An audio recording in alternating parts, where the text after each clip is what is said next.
All right, welcome to another week in the studies of Gospel of Mark. We are concluding the major heading of prediction in Mark chapter 10, verses 32 to 52, and we're titling this section Towards Jerusalem.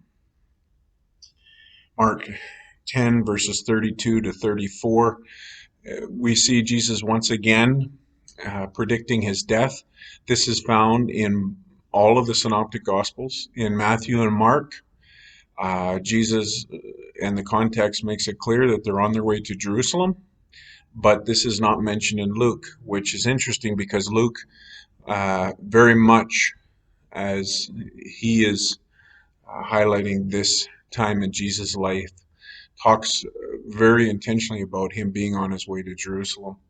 It would be assumed, because Jericho is on the way, but is not mentioned in Luke, but is mentioned here in Mark as well as in Matthew.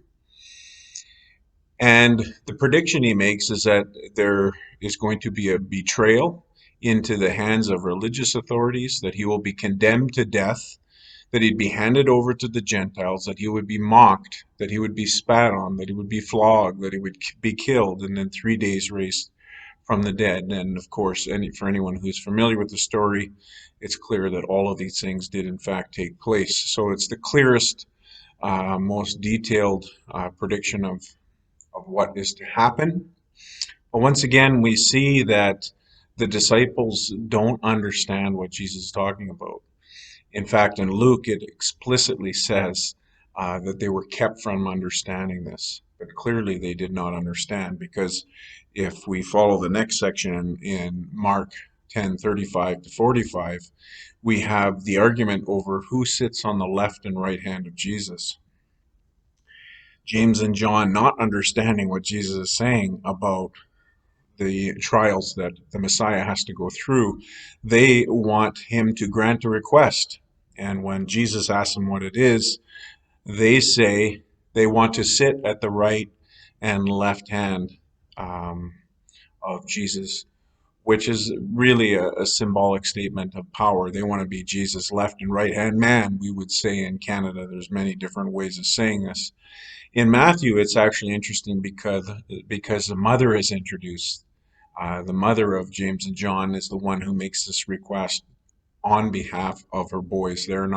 She is not mentioned in Mark, but is part of the story in Luke. But either way, Jesus speaks to them directly, and he asks them if they are able to actually drink from the cup that Jesus must drink from. And not understanding what Jesus has just told them, they feel very confident they can. But Jesus goes on to say, well, that's not a place that I have the power to give you. That's not within his power. Who will be on his left and right? For those of us who know what's about to come, that's a bitter and cruel future for those on Jesus' left and right as he's crucified. But that would not be James and John, although they would have a chance to follow Jesus in the path of suffering later.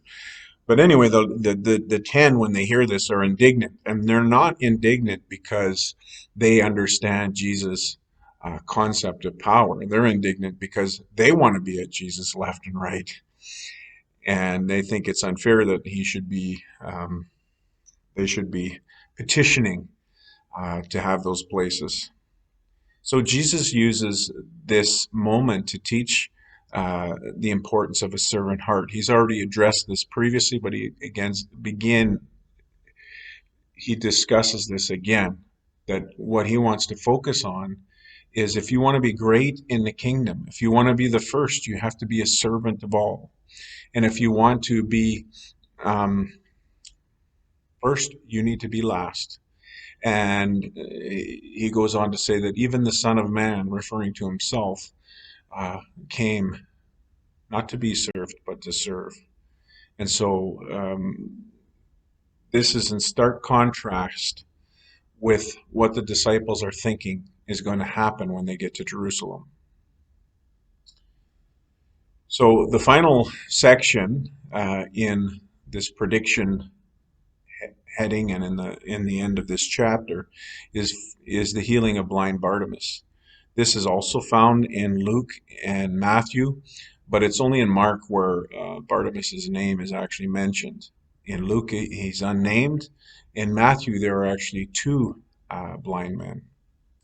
And so these discrepancies can be explained. Could be that Mark and Luke just didn't mention the second person because he didn't speak directly to Jesus. There's potential answers to this, but the differences are slight. There is another difference, and that is that Luke has Jesus entering Jericho when the healing takes place, whereas in Matthew and Mark, it's as he's leaving Jericho. And one possible solution is that they know that there was at that time two Jerichos, one that was kind of um, old Jericho and was on its way out, and a newer Jericho. And so it's possible that they were actually leaving old Jericho and coming into new Jericho.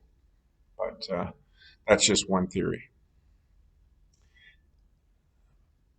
The crowd, as they were walking along, got Bartimaeus' attention, and he found out that it was Jesus was coming. The crowd was probably on its way to Jerusalem for the Passover. Jesus is going there to fulfill his purpose, but keep in mind that he is not alone. There are many pilgrims going up to Jerusalem for the Passover feast as well. Jesus is generating some followers because of the miracles he's done and his teaching, and they're excited and wondering what's going to happen. And so when Bartimaeus hears about Jesus coming, he calls out to him and shouts out to him, "Son of David, have mercy on me." And he probably said this a number of times. And the crowd is upset. They don't want this parade to be disturbed. And so they try and silence him, but Jesus doesn't.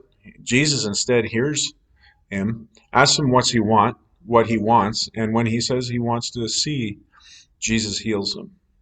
And I think this is a significant moment because uh, Barnabas addresses him as the son of David, which is quite